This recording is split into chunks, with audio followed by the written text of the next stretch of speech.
Today we're going to be reading chapters 23 and 24 of The Thief of Always, and then tomorrow we'll finish it up. And I know it's been getting really crazy and you all are dying to know what happens, so make sure that you watch these last two videos so that you don't miss out on anything. Chapter 23, The War of the Seasons. Hood didn't waste any time. He'd no sooner made his final offer to Harvey than the balmy wind grew gusty, carrying off the lamb's wool clouds that had been drifting through the summer sky. In their place came a juggernaut, a thunderhead the size of a mountain, which loomed over the house like a shadow thrown against heaven. It had more than lightning at its dark heart. It had the light rains that came at early morning to coax forth the seeds of another spring. It had the drooping fogs of autumn and the spiraling snows that had brought so many midnight Christmases to the house. Now all three fell at once, rains, snows, and fogs, as a chilly sleet that all but covered the sun. It would have killed the flowers on the slope with cold had the wind not reached them first, tearing through the blossoms with such vehemence that every petal and leaf was snatched up into the air. Standing between this fragrant tide and the plummeting curtain of ice and cloud, Harvey was barely able to stay upright. But he planted his feet wide apart and resisted every blast and buffet, determined not to take shelter. This spectacle might be the last he set eyes upon as a free spirit, indeed as a living spirit. He intended to enjoy it. It was a sight to behold, a battle the likes of which the planet had never seen. To his left, shafts of sunlight pierced the storm clouds in the name of summer, only to be smothered by autumn's fogs, while to his right, spring coaxed its legions out of bough of earth, then saw its buds murdered by winter's frost before they could show their colors. Attack after attack was mounted and repulsed. Revile and retreat sounded 100 times, but no one season was able to carry the day. It was soon impossible to distinguish defeats from victories. The rallies and the feints, the diversions and encirclements all became one confusion. Snows melted into rains as they fell. Rains were boiled into vapor and sweated new shoots through the rot of their brothers. And somewhere in the midst of this chaos, the power that had brought it about raised its voice in a rage, demanding it cease. "Enough!" the Hood House yelled. "Enough!" But its voice, which had once carried such terrible authority, had grown weak. Its orders went unnoticed, or, if noticed, then unobeyed. The seasons raged on, throwing themselves against each other with rare abandon, and in passing tearing at the house, which stood in the midst of their battlefield. The walls, which had begun to teeter as Hood's power diminished, were thrown over by the raging wind. The chimneys were racked by thunder and toppled. The lightning rods struck so many times they melted and fell through the slateless roof in a burning rain, setting fire to every floorboard, banister, and stick of furniture they touched. The porch, pummeled by hail, was reduced to matchwood.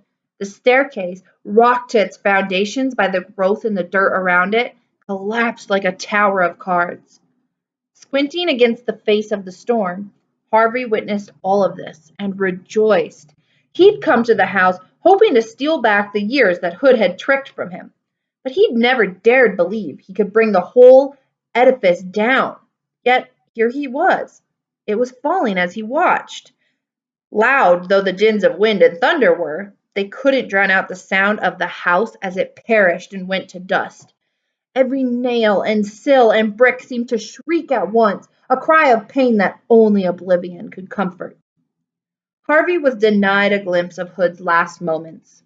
A cloud of dirt rose like a veil to cover the sight, but he knew the moment his battle with the Vampire King was over, because the warring seasons suddenly turned to peace. The thunderhead softened its furies and dispersed. The wind dropped to an idling breeze. The fierce sun grew watery and veiled itself in mist. There was debris in the air, of course, petals and leaves, dust and ash.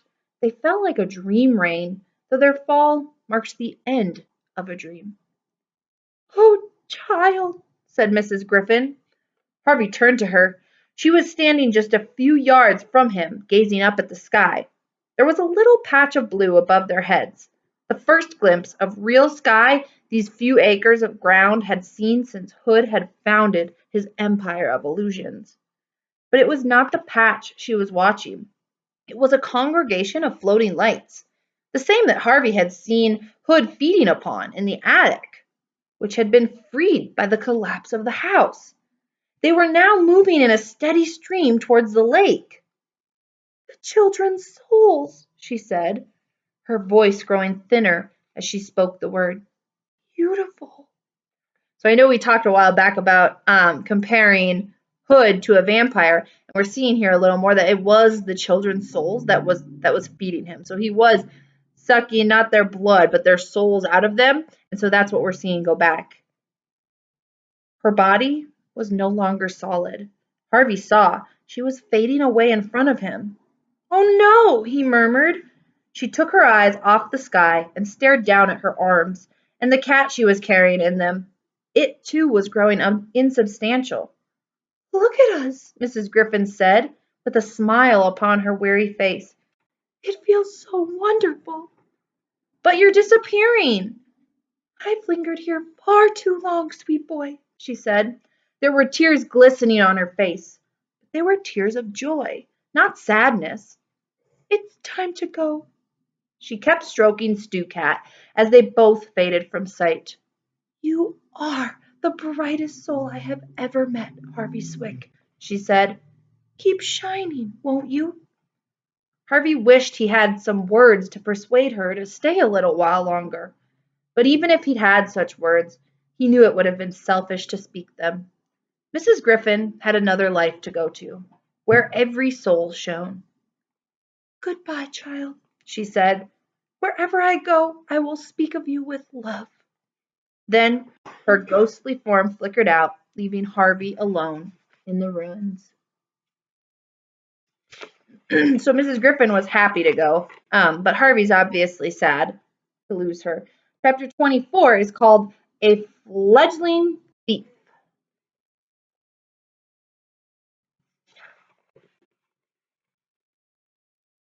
He was not alone for long. Mrs. Griffin and Stew Cat had no sooner vanished from sight than Harvey heard a voice calling his name. The air was still thick with dust, and he had to look hard for the speaker. But after a little time he found her, stumbling toward him. "Lulu?" "Who else?" she said with a little laugh. The lake's dark water still soaked her from head to foot, but as it ran from her body and into the ground, the last traces of her silver scales went with it. When she opened her arms to him, they were human arms. "You're free," he said, running to her and hugging her hard. "I can't believe you're free." "We're all free," she said, and glanced back toward the lake. An extraordinary sight met his eyes, a procession of laughing children coming toward him through the mist. Those closest to him were all but returned to their human shape, those behind him still shaking off their fishiness, step by step. "We should all get out of here," Harvey said, looking toward the wall. "I don't think we'll have any trouble getting through the mist now." One of the children behind Lulu had spotted a box of clothes in the rubble of the house, and announcing his find to the rest, stumbled through the debris to find something to wear. Lulu left Harvey's side to join the search, but not before she planted a kiss on his cheek. "Don't expect one from me," said a voice out of the dust, and Wendell stepped into view, beaming from ear to ear. "What did you do, Harvey?" he wanted to know as he surveyed the chaos. "Pull the place down, brick by brick?" "Something like that," said Harvey, unable to conceal his pride. There was a roaring sound from the direction of the lake. "What's that?" Harvey wanted to know. "The water's disappearing," Wendell said. "Where to?" Wendell shrugged. "Who cares?" he said. "Maybe it's all being sucked to hell." Eager to witness this, Harvey walked toward the lake and through the clouds of dirt in the air saw that it had indeed become a whirlpool. Its once placid waters were now a raging spiral. "What happened to Hood, by the way?" Wendell wanted to know. "He's gone," said Harvey, almost mesmerized by the sight of the vortex. They're all gone. Even as the words left his lips, a voice said, "Not quite." He turned from the waters, and there in the rubble stood Rictus. His fine jacket was torn, and his face was white with dust. He looked like a clown, a laughing clown. "Now, why would I take myself off?" he asked. "We never said goodbye." Harvey stared at him with bafflement on his face. Hood was gone. So was his magic. How could Rictus have survived the disappearance of his master? This part of the story I like because it's really coming full circle, where Harvey started this adventure with Rictus, and now he's left back with just Rictus left. "I know what you're thinking," said Rictus, reaching into his pocket. "You're wondering why I'm not dead and gone. Well, I'll tell you. I did some planning ahead." He drew a glass globe, which flickered as though it held a dozen candle flames, out of his pocket. "I stole a little piece of the old man's magic, just in case he ever got tired of me and tried to put me out of my misery." He lifted the globe up to his leering face. "I've got enough power here to keep me going for years and years," he said. "Long enough to build a new house and take over where Hood left off. Oh, don't look so unhappy, kid. I got a place for you, right here." He slapped his thigh. "You can be my bird dog. I'll send you out looking for kittywinkies to bring home to Uncle Rictus." He slapped his thigh a second time. "Come on," he said. "Don't waste my time now. I don't—" He stopped there, his gaze dropping to the rubble at his feet. A terrified whisper escaped his throat. "Oh, no," he murmured. "I beg—" Before he could finish his plea, a hand with foot-long fingers reached up from the rubble and snatched hold of his throat, dragging him down into the dirt in one swift motion. "Mine," said a voice out of the ground. "Mine." It was Hood. Harvey knew. There was no other voice on earth that could cut so deep. Rictus struggled in his creator's grip, digging in the debris for some weapon, but none came to hand. All he had was his skill as a persuader. The magic's yours," he said. "I was holding on to it for you." "Liar," said the voice that rose from the debris. I swear." "Give it to me then," Hood demanded. "Where shall I put it?" Rictus said, his voice a strangled croak. Hood's hand loosened him a little, and he managed to haul himself to his knees. "Right here," Hood said, hanging on to Rictus's collar by his littlest digit, while his forefinger pointed down to the rubble. "Pour it into the ground." "But—" "Into the ground." Rictus pressed the globe between his palms, and it shattered like a sphere of spun sugar, its bright contents running out between his palms and into the ground in front of him. There was a moment of silence. Then a tremor ran through the rubble. Hood's finger let its captive slip, and Rictus hurriedly got to his feet. He had no chance to make an escape, however. Pieces of timber and stone instantly moved over the heaps of rubble toward the spot where he'd poured the magic. Several lifted high into the air. All Rictus could do was cover his head as the hail increased.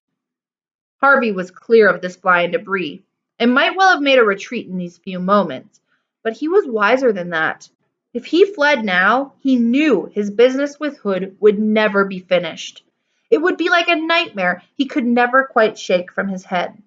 Whatever happened next, however terrible, it would be better to see it and understand it than to turn his back and have his mind haunt him with imaginings to his dying day. He didn't have to wait long for Hood's next move. The hand holding Rictus's neck suddenly let him go, and in a flash was gone from sight.